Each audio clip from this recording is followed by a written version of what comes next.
Okay, hello David. Hello Suzanne. It's an absolute honour and a pleasure to have you here in Spain with us. We've been waiting for a long time because we've been following your videos for quite a few years now, and on a personal level I have been absolutely dying for you to come over here because I've been talking a lot about your work, and I've spent the last 3 or 4 years being an absolutely crazy Irish woman.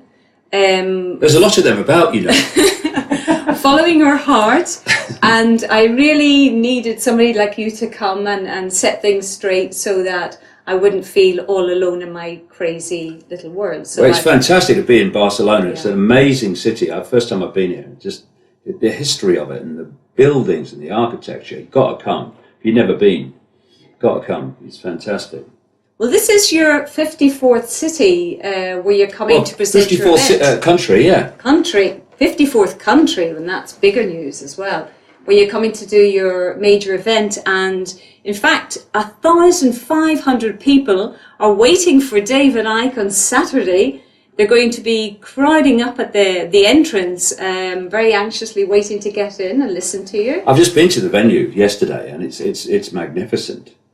It's like a football stadium, you know. I don't know whether to go and talk or take a ball out with me. It's just amazing venue. So I can't wait to start, really. Yeah. Well, you're going to have a lot of hand claps. Yeah, a lot of people driving you on and making you very excited. Well, it's extraordinary to me, Suzanne. It's surreal because I sit in my little flat in the Isle of Wight, just off the south coast of England, in my little office with my computer, and I just turn the stuff out and all the rest of it, and then you start travelling on tours like this. Like I've just been to New York and San Francisco and Lisbon, and now to Barcelona, and I never fail to be shocked at how far this information has got out. You know. When you've got people coming up to you, you know, in a city you've never been to, doesn't speak your language, saying, you know, you inspired me to open up and to see things. It's so moving to me. It makes me want to cry, really. It just makes it all worthwhile, and it's a joy to do it. You know, it really is. It's a privilege. Well, we mentioned to David that nobody here, in fact, knows his books because his books are still not published. In fact, the presentation of the book is going to be on Friday. Just coming out, yeah. Yeah, so he was so amazed that nobody had read any books, so he was wondering, where did all the information come from? Exactly, you know, to be able for him to have such a big audience on Saturday. I was staggered when they said how many was coming, yeah. Yeah. Okay, you've been on this pathway now for about 20 years. Yeah. And you started off... And it don't seem a day too long. Yeah, 20 years is a long time, and it feels like it, I'm sure. No, actually, I'm getting more energized, Suzanne, Yes, actually. yeah. I really am, you know. The toughest part of it was... putting the chairs out in dusty halls, no one sitting on them, and then putting the chairs back and going home. Poor when I arrived, that was the tough. This is a joy now that you get such energy from seeing the dominoes fall. It's fantastic. When you came to Barcelona and you saw the big hall where you're going to be giving the talk, what did you feel? What did you imagine when you looked out there in those seats? What was your first reaction? Well, the size of it, and how high it goes up, and you know, every time these days when I go to a venue like that, I think of speaking to 8 people in Chicago, and. I did another event the next night, and 4 turned up. So I obviously lost half the audience. But like I say, the word is surreal. It's like almost it's happening to someone else. You know, I went to Lisbon last week and walked out into a full hall in a country that where I've had no previous contact. Just amazing. But it's beyond me, and it's beyond what's happening in terms of what I do, it's the symbol and the confirmation that humanity is moving into another level of awareness, and that is just fantastic, because the world that we perceive and the world that we experience is simply the holographic expression of our state of being collectively. And because, we've been suppressed and manipulated into these little boxes of perception that see ourselves as small and insignificant, and the world as something we cannot affect, therefore we project that limited, suppressed, a myopic state of consciousness out as a holographic expression. And so we live in a world of control, of suppression, of a sense of limitation of potential, of I can't, I'm little me, I could never. And as this awakening continues and expands, and it is this tour now, this few weeks since I last left England, New York, San Francisco, Lisbon, and here, I've been doing this for 20 years, as you say. Something shifted. Something has shifted. This is different. This is not like it was before. I get emotional about it because it's just so incredible to see humanity wake up, because you know that all these things that manifest as injustice, of violence, and appalling treatment of children and all the rest of it, that is a manifestation of the state of human consciousness. And as we awaken out of that nonsense, out of that stupidity, out of that ignorance, and we're moving into a world for our children and grandchildren, and I intend to be around for the start of it, where the world that we've known is going to come down, and a very different world, a much better world, is kinder, nicer, more conscious world is going to emerge. And it's just, it's fantastic. It's just such a joy to be involved with it. It's just amazing what you say, David, because on a personal level myself, because I'm teaching a lot of people about waking up. I'm working with what I call philosophical psychiatry, is changing the mind and putting the Prozac in the bucket. That sounds posh, doesn't it? More Platon and less Prozac. I was giving classes to 20 people per class for these last 15 years. And just since, say, June, July, the classes are not 20, there are not 20 people in the class, there are 120 in the class. And there's a turnover of at least 120, and then a waiting list. And this is just all built up over the last summer. So this shift is moving really, really fast. But the surprising thing, on that level, when we're talking about energy therapies and all those kind of like sort of new agey themes, we're getting professionals who would have looked at that like as something really heebie-jeebie, really weirdo, years back. And we've got doctors coming into those classes, psychiatrists, the medical field, big bosses of huge firms, and the lady that cleans their toilet as well. Everybody's open up. Yeah, this humble and the simple people are moving in with these supposedly intellectual and people with high cultural levels, and they're all mingling together with no distinction under the same roof of, hey, where am I going? I'm looking for something else. I'm not going to stick with just what the system offers. Well, this is people. Yeah. This is people moving out of the left side of the brain. The left side of the brain decodes everything as apart from everything else. It decodes things into a sequence. That's where we get time from, basically. And the right side of the brain sees everything as unified. This is why, when you're connecting the dots in the world of how the world's controlled and how reality and the suppression of our sense of reality comes into that, you've got to get into the right brain. Because if you don't, you can't see the dots connecting, because all your left brain can see is dots. So when people start to expand out of the left brain prison, which the system systematically tries to put us in, education, media, and all the rest of it, then you do start to perceive everyone as the same, because you're moving out of that sense of apartness of the left brain, and crucially the sense of hierarchy. So I'm a doctor, you know, and I've been in medical school and all that stuff, and you clean the toilets, oh, really? Well, someone's got to do it, you know. But that's what the left brain, in its extreme, would look at that situation. But others would say, hey, we're all consciousness having an experience. And this is why this hierarchical, very fiercely hierarchical structure of power we have in the world is a reflection, once again, of our state of perception, or our state of unconsciousness. As this awakening unlocks us from the left brain and we move into a much greater, more expanded consciousness, that rigid hierarchy is going to disappear from society, because we're basically going to conscientize, for a word, conscientize it out of existence. It's a manifestation of our ignorance, our sense of apartness. That's what hierarchy is. And it's coming down, which is great news, Mr. Rothschild, isn't it? Hey, looking forward to it. I should. You could be one with the rest of us then. Yeah.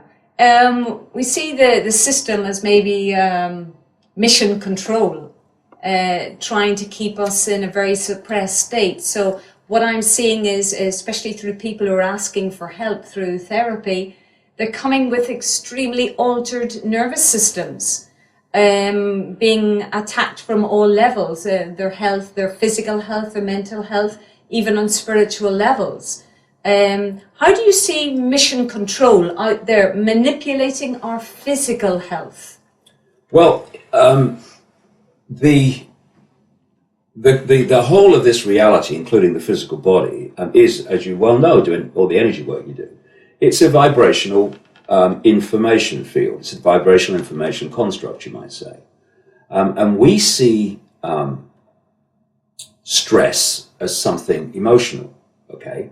But what it is at its prime form is stress is a distorted vibration. Mm-hmm. So as we feel stress, it sends a distorted vibrational resonance through the blueprint of the body's vibrational field, and it distorts it.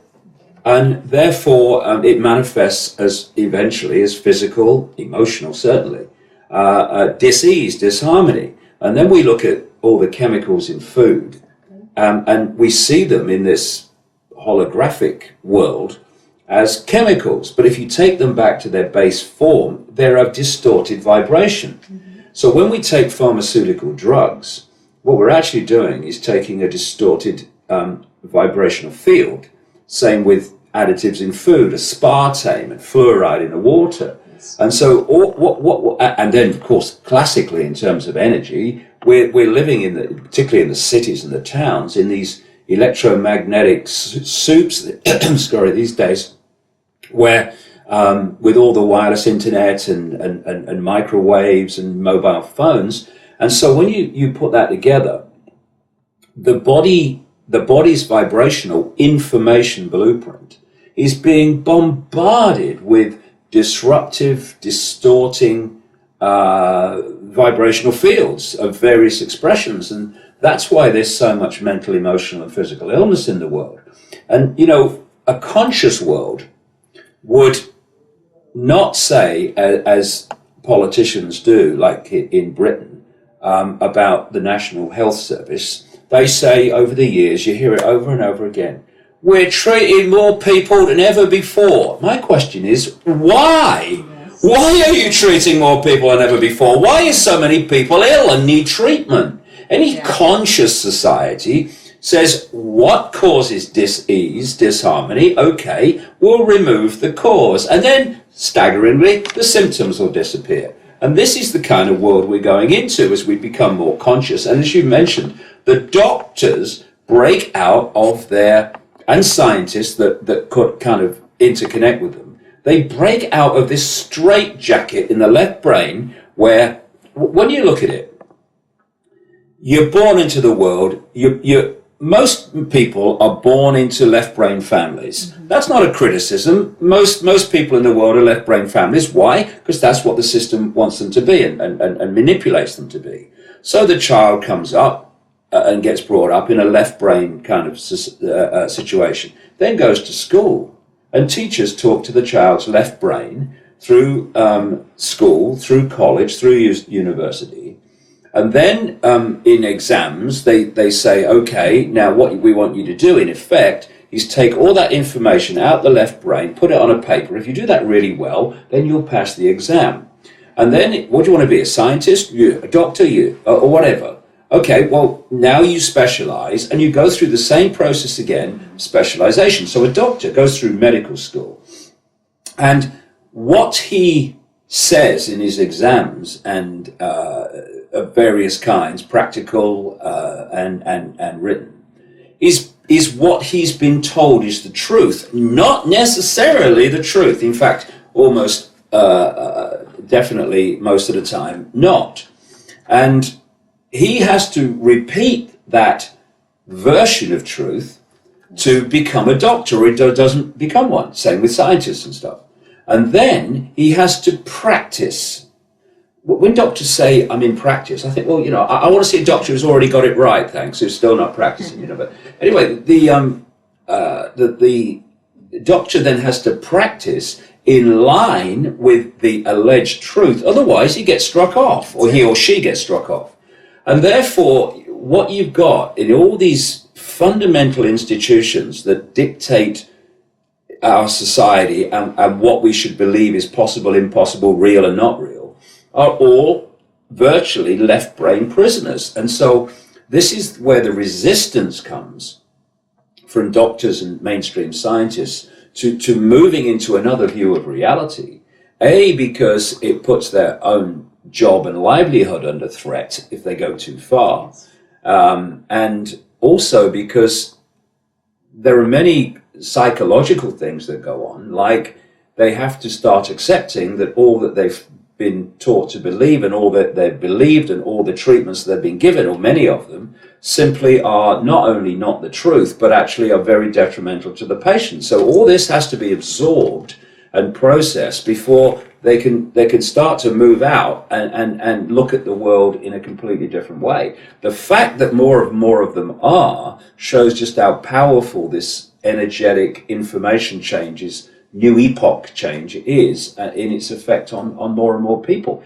I look at people who have started to look at this in a different way, and I think, God, 2 years ago I'd have said, no chance. But that they have, and we're going to be shocked in the years to come, the next few years, at the people that are going to, the waters are going to break, and they're going to open their awareness to a very, very different perception of themselves and the world. Yeah.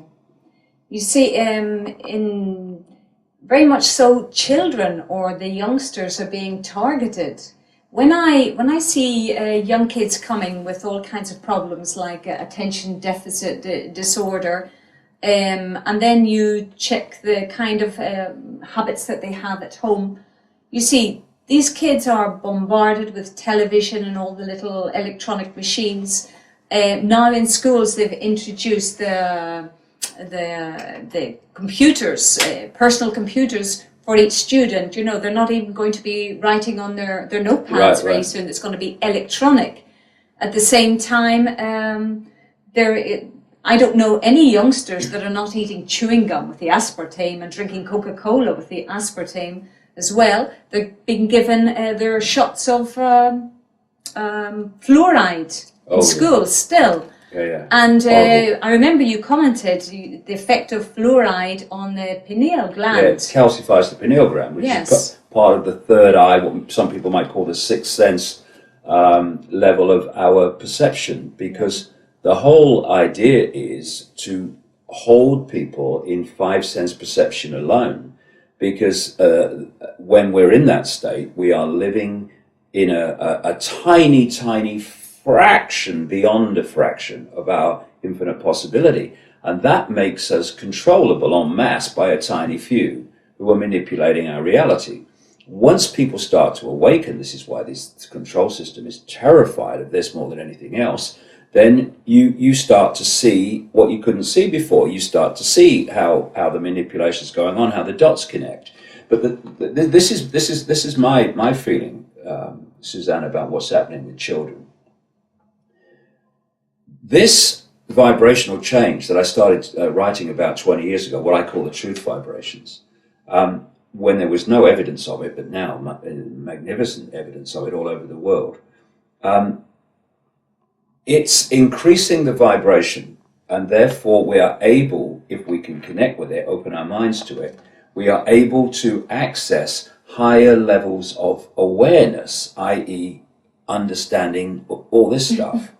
Now, I was born in 1952, and I came into this reality when the energetic information state was much lesser than it is now, and it's becoming and nothing like what it's going to become. So I can come in at that level, even if I came in at the highest level possible, that I could only come in at a certain level and still interact with this world. But children today are coming into a much more potentially expansive awareness that's available. This is what's waking people up. So of course, when children are born today, they can come in potentially at that level and perceive much earlier in their lives. I mean, we're seeing it than people that were born a while ago.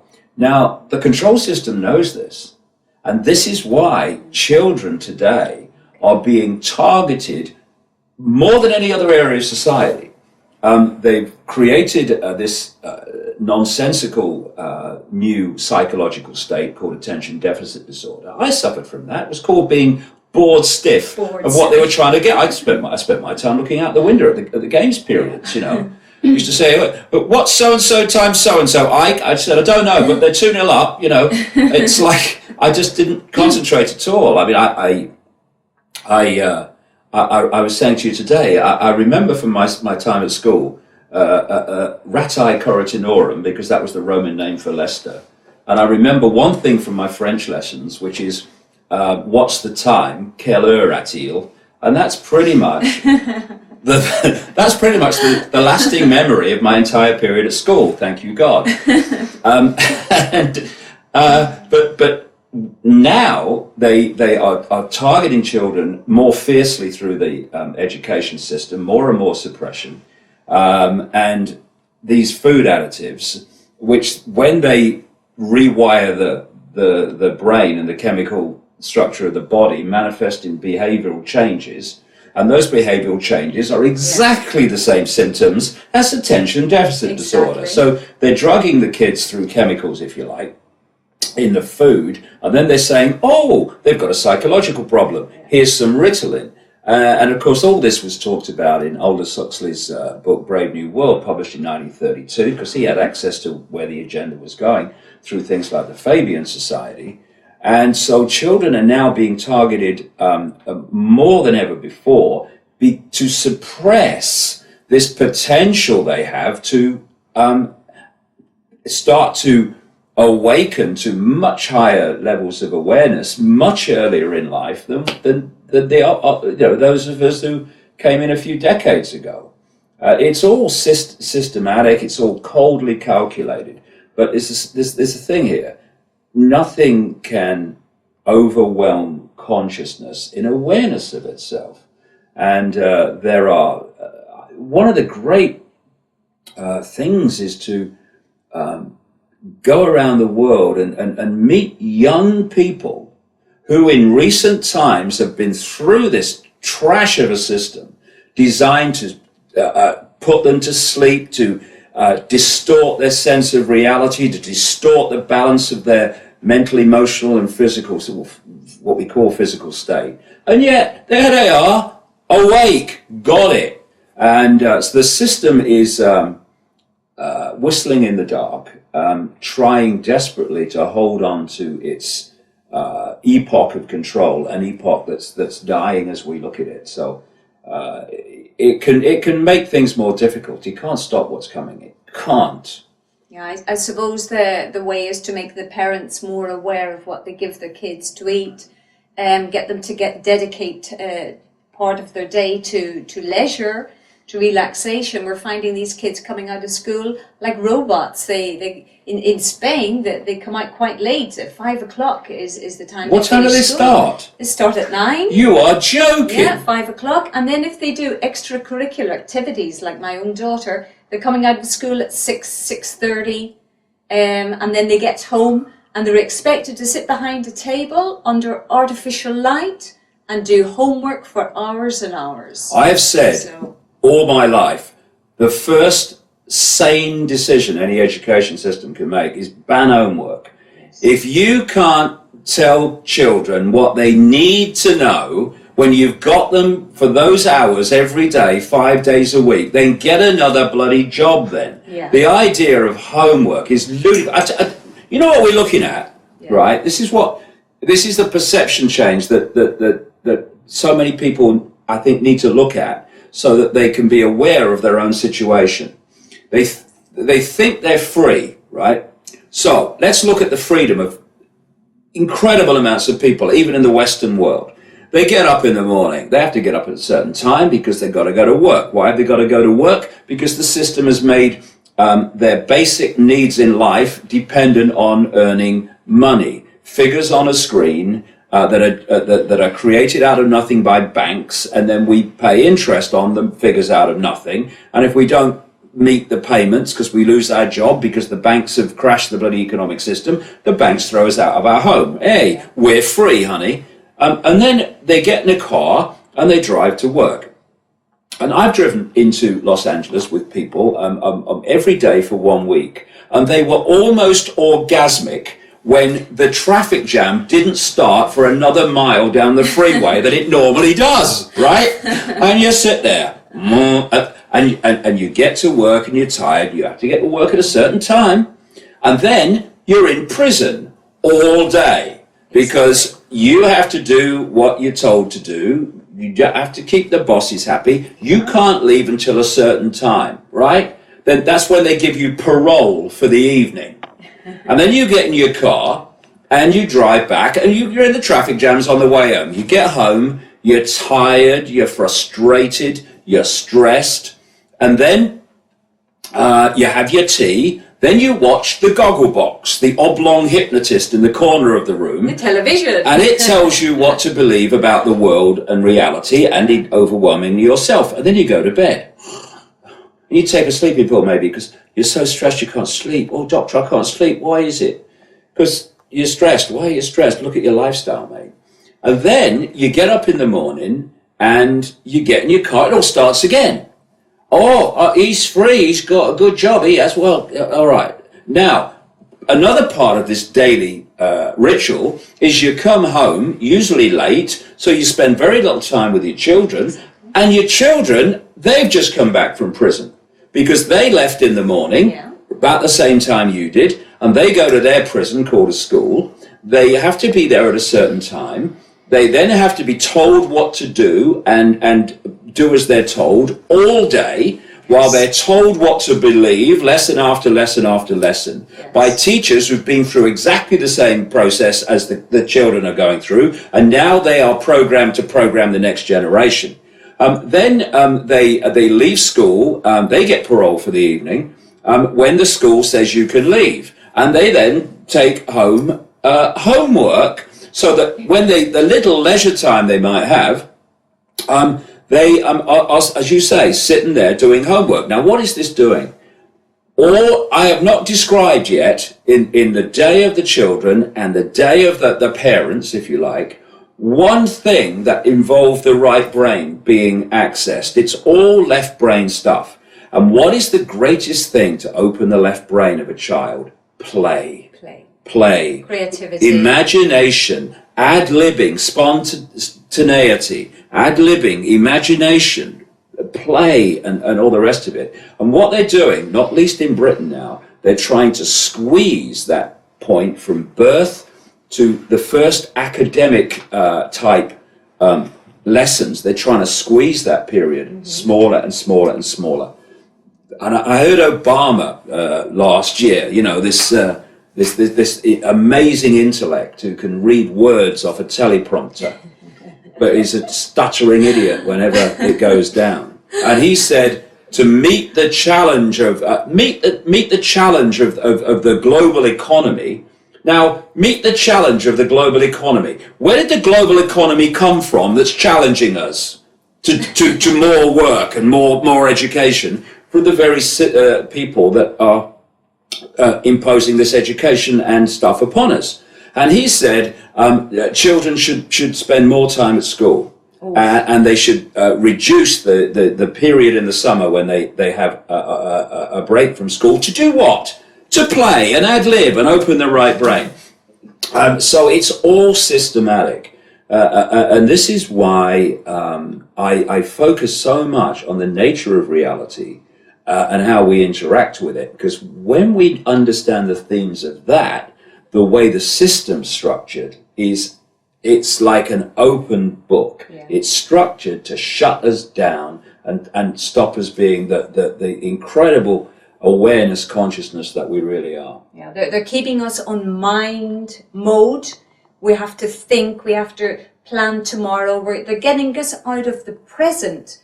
Because I know when you say like kids are playing, they're happy, they're free, they're inspired, and you can only get inspired, which we call in spirit, when you're out of your mind.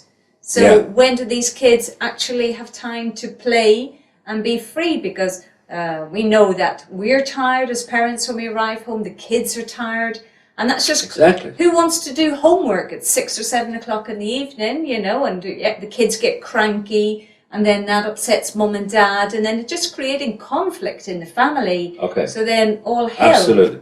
Gets loose, yeah? So, kids, don't do homework. Nothing. Okay? No homework. No homework.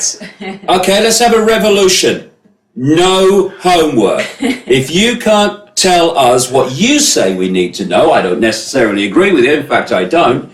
Between what did you say in Spain? 9 o'clock till 5 o'clock? From 9 o'clock to 5 minimum. And then homework. And at the weekends as well. Homework at the weekends. The thing is, what are we looking at? It's not I'm going from home to school, is it? No. It's every now and again I'm going from school to home. That's the relationship. No more homework. Tell them to stick it. Come on, revolution.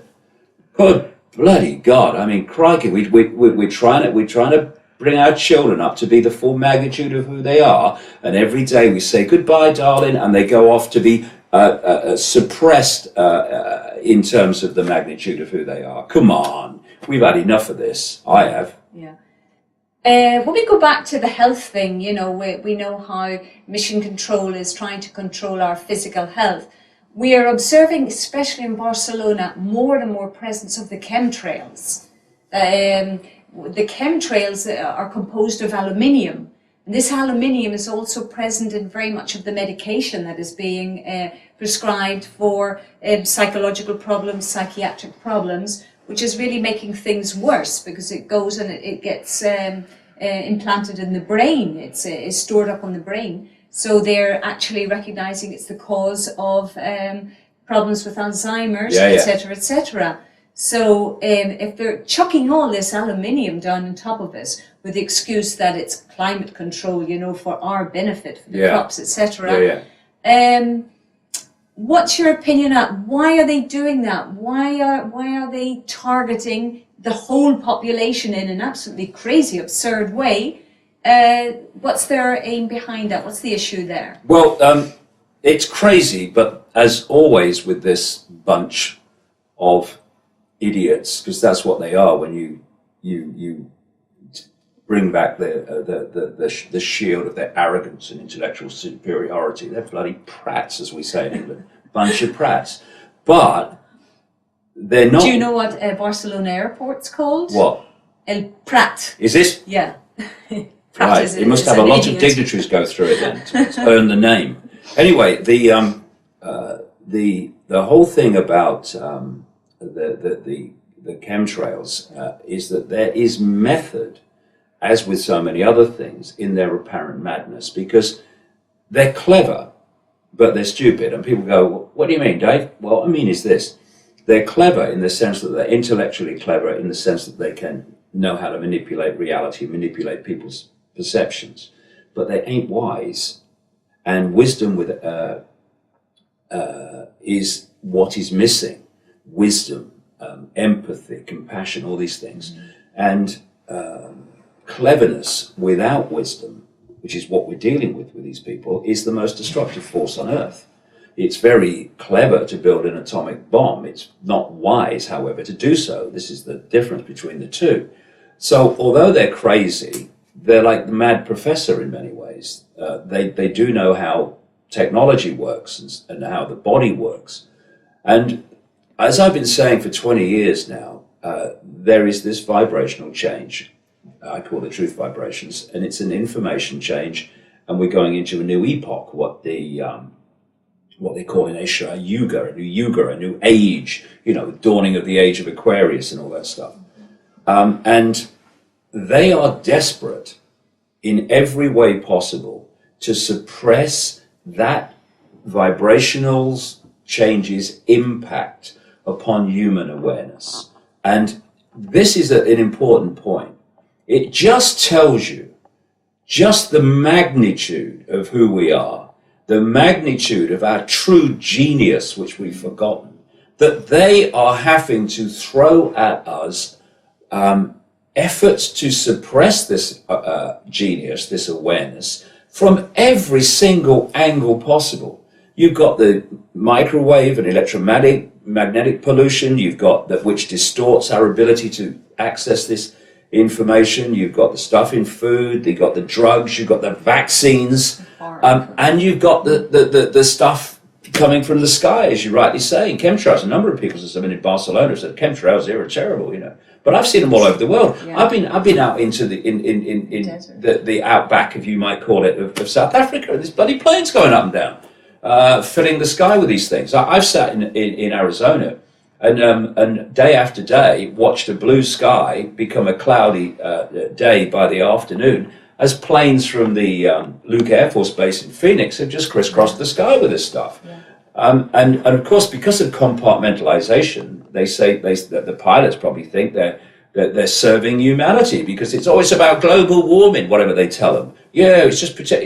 So they go out in their compartmentalized way, thinking they're serving the people, when they're actually poisoning the people, including their own families. This is what this is all about, and it's no accident that some of the content of these chemtrails has that effect on the brain that you were talking about.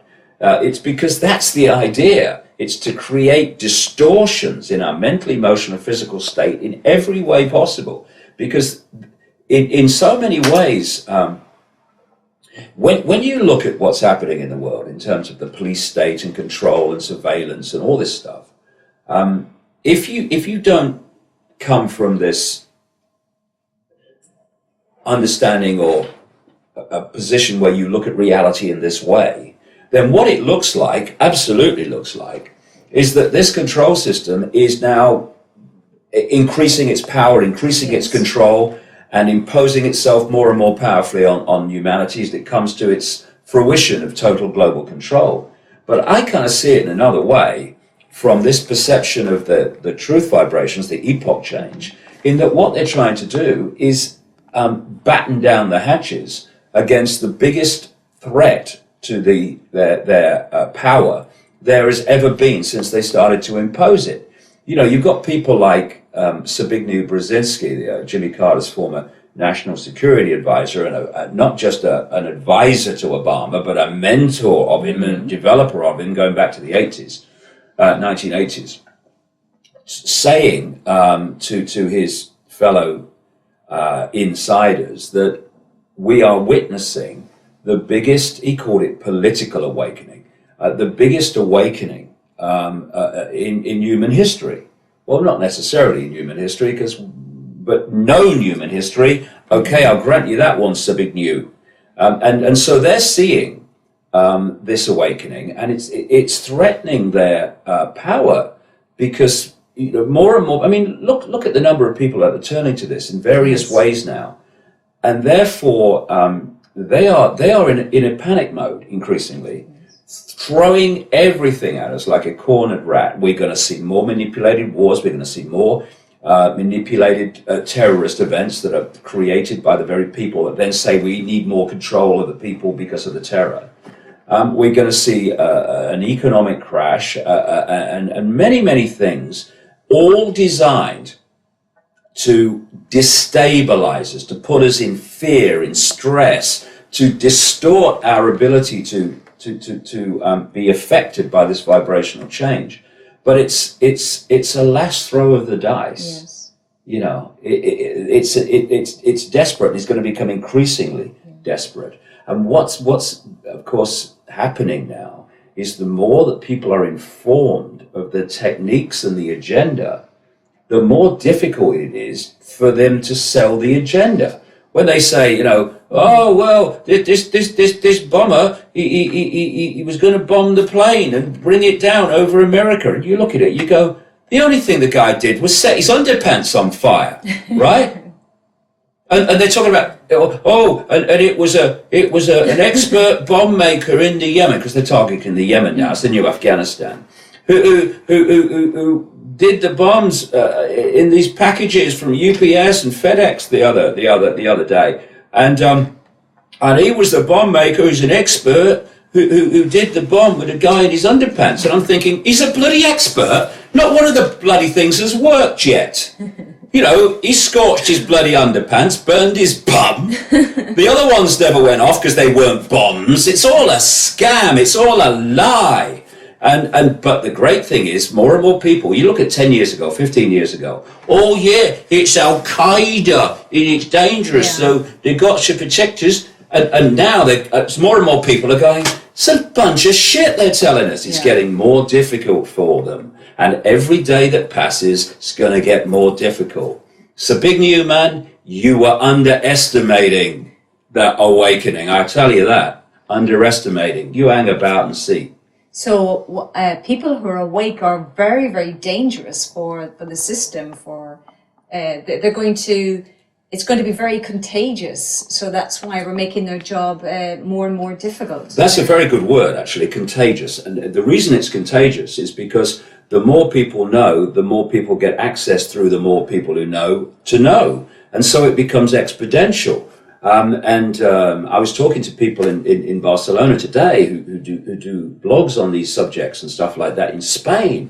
And they were saying exactly what I've experienced. And you mentioned earlier, you've experienced this sudden surge in interest, sudden surge in awareness. It's a fantastic time to be alive. You know, it really is, because we're going to see this control system that has imposed itself and suppressed the life force, the spark, the spirit of humanity for thousands of years. And we're going to have the privilege of playing a part in bringing this nonsense down. And bringing it down not just for the good of humanity, but for the good of these pillocks who are behind the control system. Because anybody who needs to control, needs to have control over, needs to control events, and he's terribly uneasy with any states of flux. Oh, I don't know the outcome. Oh, they are incredibly insecure people. Secure people don't want to control everything. They're happy to flow with life.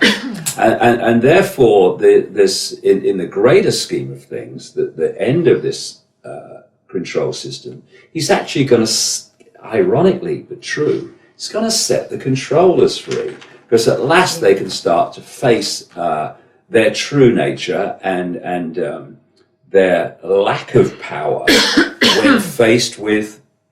You're right, got a cough. Their lack of power, she needs some healing. Their lack of She's power a student anyway. In the face of true consciousness. So everybody wins in the end, but those behind the control system are going to have to face that they're in the end times, not our end times, the end times of the control system. Though it won't seem like that for a few years. Maybe in the mainstream, but it's coming, and it's coming in my lifetime. I ain't leaving till it's happened, I'll tell you that. I won't have it. So you're not going to take the flu shot this winter? This is an important thing. There was it must have been one heck of a shock to the control system last year when they thought they were going to roll this swine flu jab out right across the world. Yes. This could have been part of why Brzezinski said what he did. That certainly would have been part of the reason he said it. And suddenly, the whole game collapsed. You know, the house of cards came down. Why? Humanity said, no, we're not having it in vast numbers. So what they're doing now, this is why we have to keep streetwise, we have to keep our eyes on the ball. They're putting the swine flu shot in the seasonal flu shot. Now, there's one way of avoiding the swine flu shot, and that's not to have the seasonal flu shot, which actually means you win both ways, because you don't get poisoned by either. Yes. You don't get your system imbalanced by either. You don't get your immune system attacked by either. So we need to be aware of that, because I know that a lot of people do not realize that they've slipped what people rejected last year into the flu shot this year, trying to hide it. I think they learned a big lesson last year with the swine flu. Don't hype it too much, because you put it on center stage, and then all these people on the internet and around the world can then shoot you down and say this is the real reason for it. We're going to have to get a lot more focused in a way, because I think they have learned this lesson, and they are going to be slipping things in as quietly in among legislation, for instance, that appears to have no connection to some of the laws. They're slipping into legislation that take freedoms away, but not overtly. This is a bill that takes freedom away. It might be for some other subject, and then they slip these things in, the sub-clauses, and they become law, but people don't realize they're becoming law, so there's no exposure of them. They're going to be doing that more and more and more, because I think they're realizing that when they put their game on public display now, they're asking for trouble. They have a purpose. This is where it brings us to problem, reaction, solution. Why are they creating the need for people screaming out, like, give us a vaccine, give us a vaccine? There is an ulterior motive behind that when we get down to the idea of the issue of microchipping. Yeah, I mean, this is the technique that I called a long time ago problem, reaction, solution. It's devastating, but once you are aware of it, it makes it impotent. And it has to sell us a version of a problem. It might not be a real problem. It could be a no problem, like weapons of mass destruction in Iraq. But it has to give us the perception or a real problem, which they can then offer the solution to. Where problem reaction solution breaks down is when you realize that the problem is there so they can offer the solution. Once you connect the two ends, then the whole process falls down. And this is again what is happening. You know, it's happening more and more as we get this information out. People are not buying it in anything like the numbers they were before. The perception is changing. People are starting to realize that governments are not there to serve the people, pharmaceutical cartels are not there to serve the people, and the system in all its facets are not there to serve the people. It's to serve someone else's agenda. And this is a change in the dynamics of perception of the world, which is devastating for the continuation of this conspiracy that's gone on for so long. It's being dismantled before our eyes by a greater awareness of the fact that it exists for a start, but then how it works. You know, I think of all the things that I've done in the last 20 years, coming up with the phrase problem, reaction, solution, and pushing that technique out and out and out, which the 33rd degree of the Scottish Rite of Freemasonry, they have a Latin motto, ordo ab chaos, order out of chaos. Create the chaos, offer the order out of it. That's problem, reaction, solution. Because when people get that technique, of course, was classically played on 9/11, create the problem, 9/11, reaction, outrage, fear, solution, war on terror, invasion of Afghanistan, by implication, if not directly, invasion of Iraq and so on. More and more surveillance, more and more control of people to protect us from terrorism, full body scanners. All of this came as a result of this war on terror scam.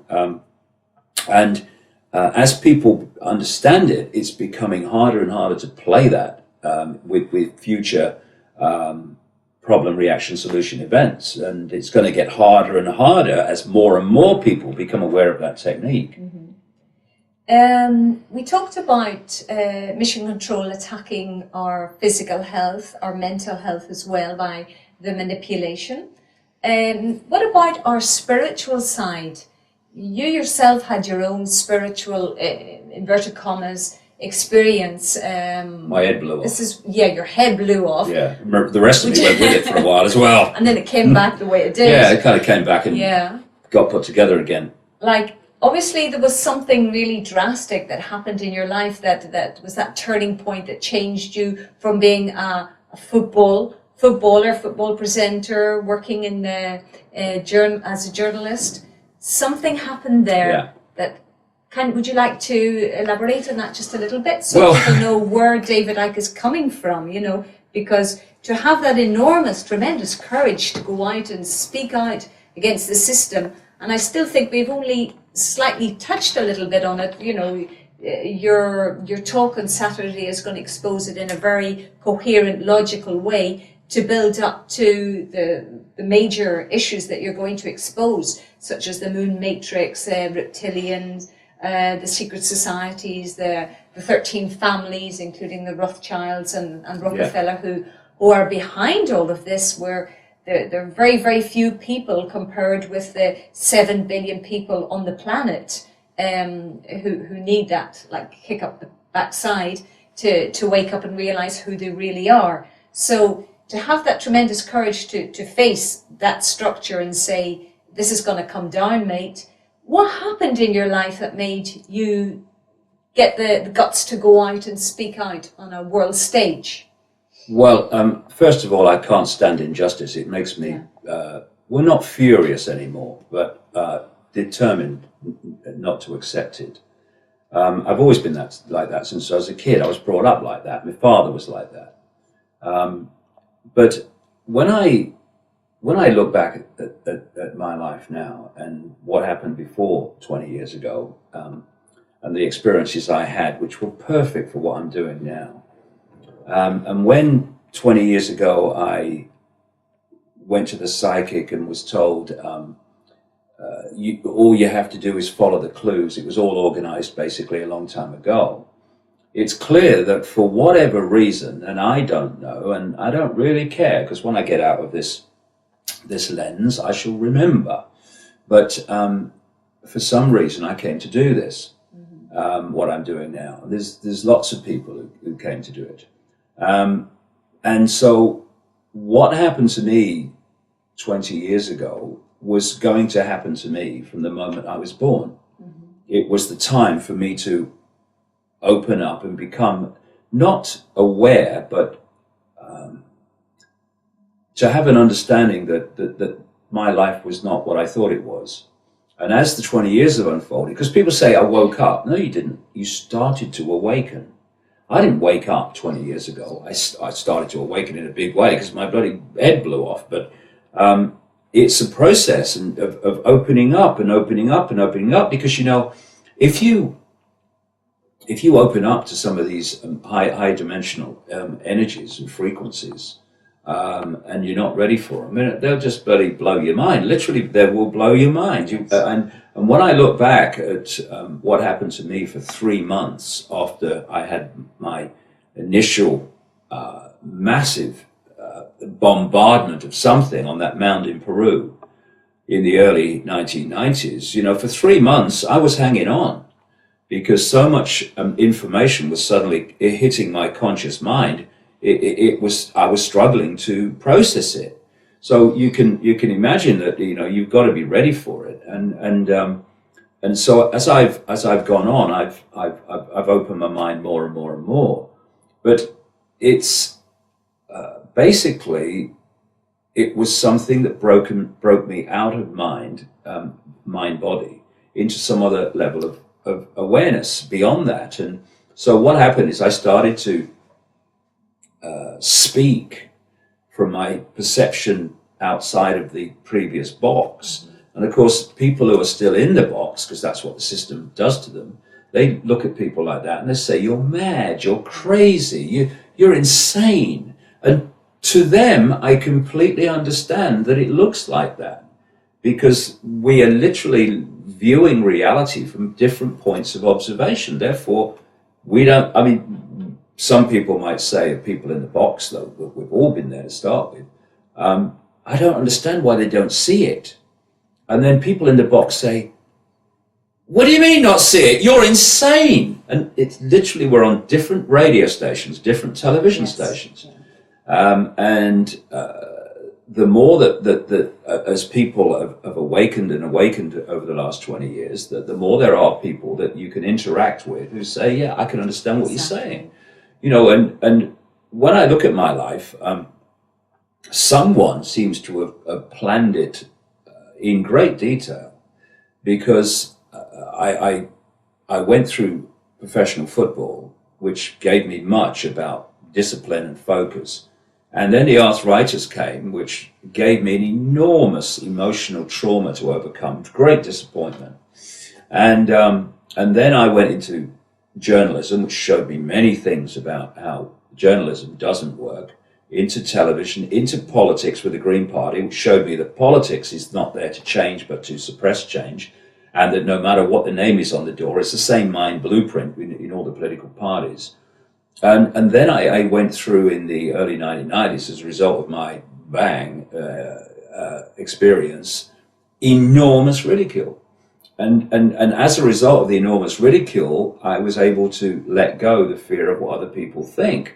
Now, you know, when you're experiencing, and I'm not talking about me sitting cross-legged on a mountain, oh, David Icke is a guru. No, I'm talking about this is everybody. Everybody, this is happened to anybody. Where in the experiencing of something, like me, when I couldn't walk down any street in Britain without being laughed at, you know, I lived my life to the sound of distant laughter for a while. After the Wogan show. Oh yeah, the talk show. And in the experiencing of it, you think, what's happening to my life? Oh my God. And then further down the road, once that is removed through harsh, extreme experience, that fear of what other people think, because they're all laughing at you anyway, that's what it seemed like. Not all were, but most were. Then you realize along the road, as information starts coming to you in the synchronistic way, that you're being, if you like, guided, urged to go public with the stories of reptilian shape-shifting entities manipulating planet Earth. And then you go a bit further down the road, like in the last year, and then you realize you're being handed this information that's saying the moon's not what you think it is, the moon's not a heavenly body like you think it is. Now, if I hadn't have been through that fire, that cleansing of the concern with what other people think, you know, what are you going to do? I'm going to talk public like reptilian entities shape-shifting. Are you kidding, mate? The moon's not real. Oh, you must be joking. No, you're going to have someone else. But because I've been through that, I had no problem with it. I'm interested in what's happening. I'm not interested in what people think of me or what I say, because what they think of me and what I say is absolutely their business. It's none of mine. Yes. You know, yeah. I'm not trying to persuade anyone of anything, but I'm interested in what's happening. And if I get enough information for me to think, I reckon this is happening, I'm sure this is happening, then I'll talk about it. And then people will then make of it what they will. And you start to realize this is a big, important area, I think, as people move their perception of life. As I said many times, there are levels of us, levels of our awareness, levels of our consciousness that see our, if you like, human experience, what we call a lifetime, from birth to rebirth, from source of the river to the sea. And therefore, that level of awareness's perception of individual events is very different to the conscious mind, which symbolically can only see the next turn on the river. So, for instance, when I went through mass ridicule, I could only see the next turn on the river. And at that time, it was bloody close because I couldn't see very far. What's happening to my life? And I'm going through this nightmare experience. But this other level of me, which I was more and more aware of, and now I'm massively aware of, was basically saying, you see it like that, but I see it like that because I know what's coming around the corner, right? And so as I've flowed with this river, this journey we call life, as we all do, when I follow my intuitive knowing rather than my let's work it out mind, the more synchronistic my life becomes, the greater adventure it becomes. Amazing coincidences constantly occur because I've got the head out of the way. Yes. Because when you go with your intuition, I just feel to do this, then you often act outside of what we might call mainstream thinking and mainstream behavior. You're out of your mind. Yeah, you're out of your mind, which is, you know, we have this world of paradoxes or what I call, let's just call them opposites, where everything you see in the world virtually, you have to do that to it to see what's really happening, what's really true. We're living upside down. So we see about mind. He's got a great mind. He's got great intellect. But actually, that's a very, very low level of perception compared with what I call consciousness beyond that. And therefore, to be out of your mind, to be beyond your mind, is to be far more conscious than just being at the level of mind, thought. But when you go out of your mind, you start to see the world in a different perspective, and you start to behave and speak in a different way. And those in mind say you are out of your mind in the sense of you are crazy. But you're not out of your mind crazy, you're out of your mind perception. Yes. And therefore, to someone in mind alone, you appear to be crazy. Everything has to be turned on its head, I find, before you find the truth. And when I started to get out of my mind on national television, it was a very strange experience. But now, all these years later, and in fact for a long time since, my mind and my intuitive knowing have been speaking the same language. Because if you go with your intuition, even though the mind at the start is going, you can't do that, what are you going to do, what are you going to think of you, oh no, he's got to go in the Roman show in a turquoise shell suit, oh my God, right? Then the mind observes, if you stick with your intuition, the mind observes eventually that although you get into some scrapes and you get into some challenges, actually following your intuition, it works out in the end. And it doesn't work out despite the challenges, it works out because of them. And what happens is your mind or your head, if you like, and your heart, your intuitive knowing, come together. And so when my intuition these days says, I feel to do this, my head just goes. It goes, okay, let's go. There's not the war, there's not the battle. And life becomes such an adventure because it's supposed to be. Yes. When you flow with your intuitive knowing, you're flowing with the flow of synchronicity, where things just appear as you need them and want them and or whatever. And what happens with the mind, which is programmed by the goggle box, the television and the education and all the rest of it, it sees everything in terms of limitation, conformity, acquiescence, and thus it's constantly trying to stop you following this intuitive flow. So once you say, okay, you have your say, fine, I've listened, I'm going anyway. Then you start to break the stranglehold on our perceptions of low, limited mind over infinite consciousness, because we don't have to seek enlightenment. We are all enlightened. That's our natural state. What we need to do is remove the programmed barriers of vibrational layers of the onion, if you like, that stop the conscious mind being aware of its higher levels of awareness. And once that happens, your life changes. Yes. No more little me, no more on my knees to anybody. That all changes when your mind gets out of the way. Including religions, like you've got brainwash, a lot of brainwashing there to keep us from actually expanding into that higher level of consciousness.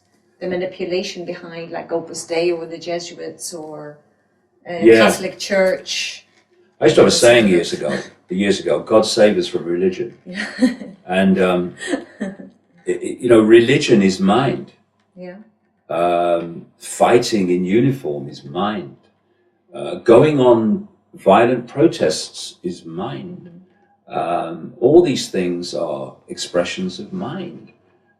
Consciousness does not fight. Consciousness does not acquiesce.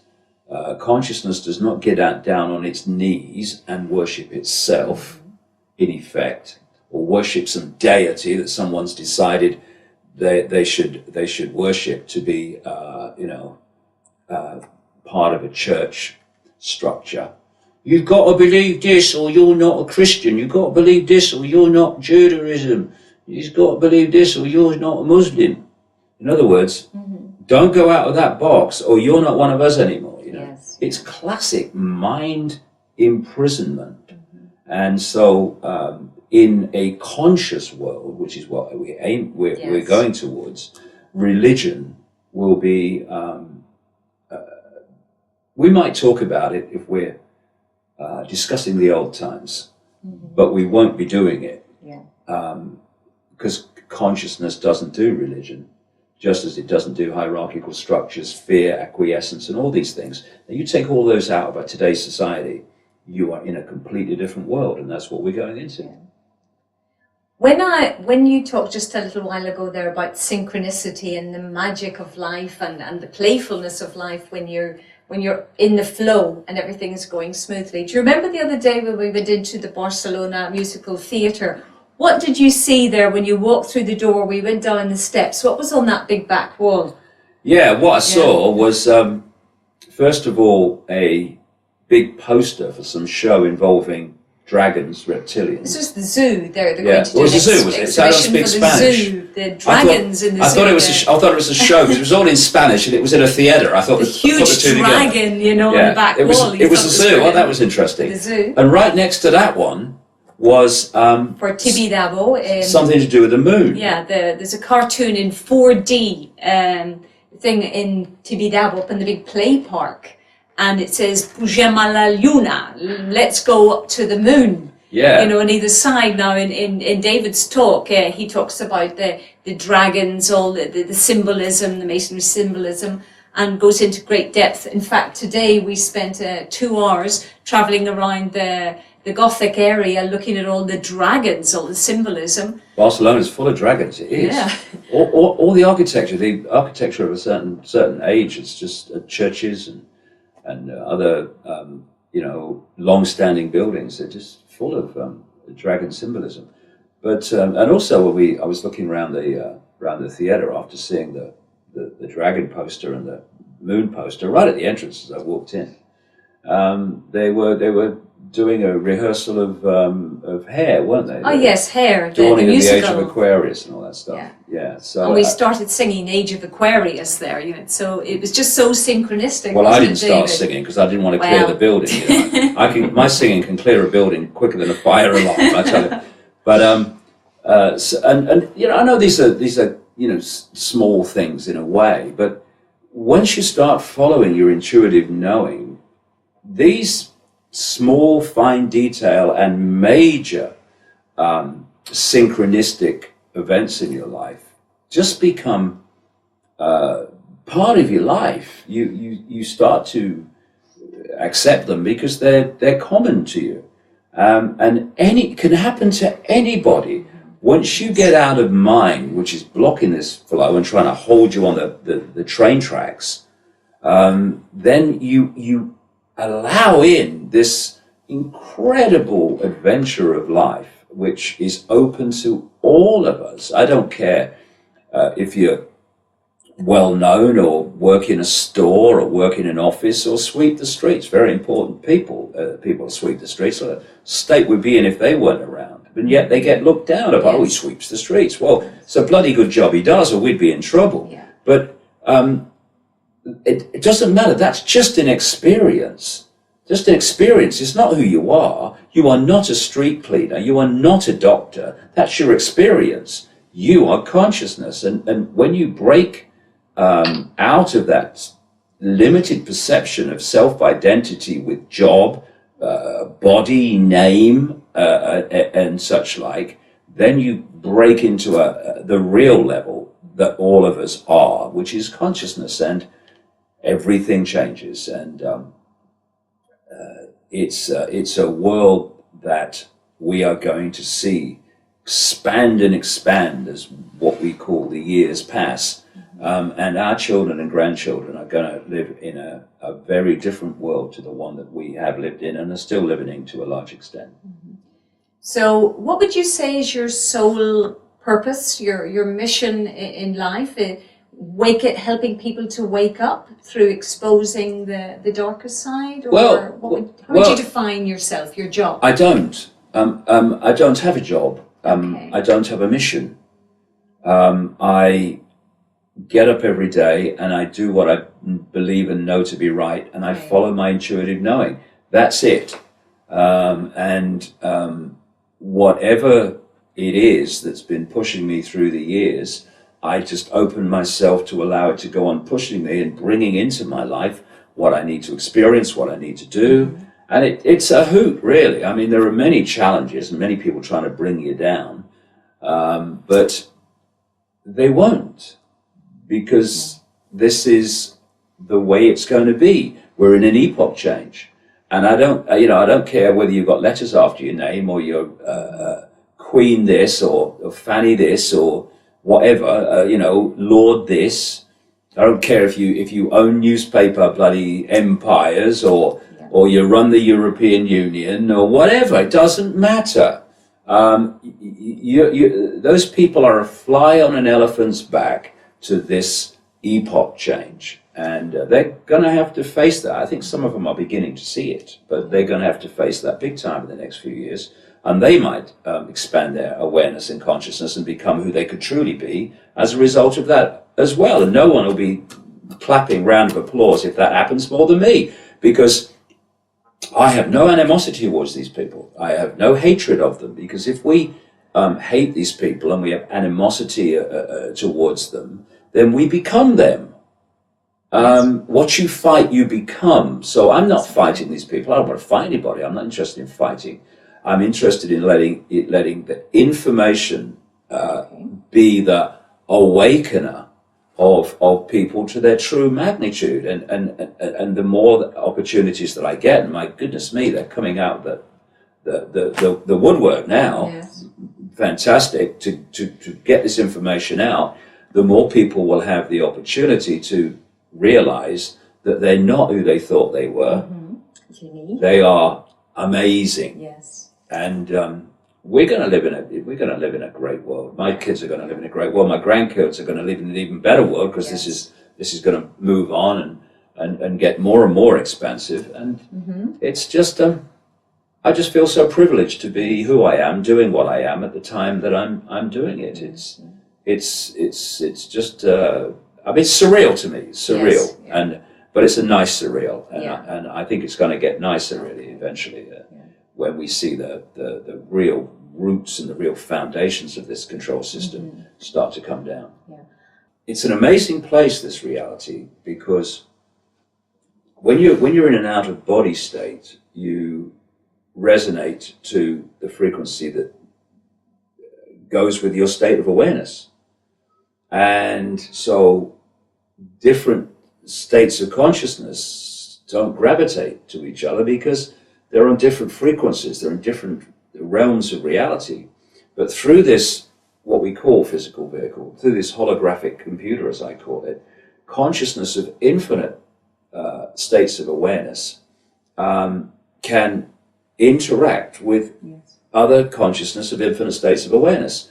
We can share the same reality, and that's what makes this reality so interesting, challenging, because it's very vibrationally dense at the moment, but not as much as it was. But it's a wonderful place to experience and interact and play the game of life, which goes on forever and ever. And ever. Yeah, it's just an experience. Whatever experience we're having, good, bad, or indifferent, it ain't forever. Yeah.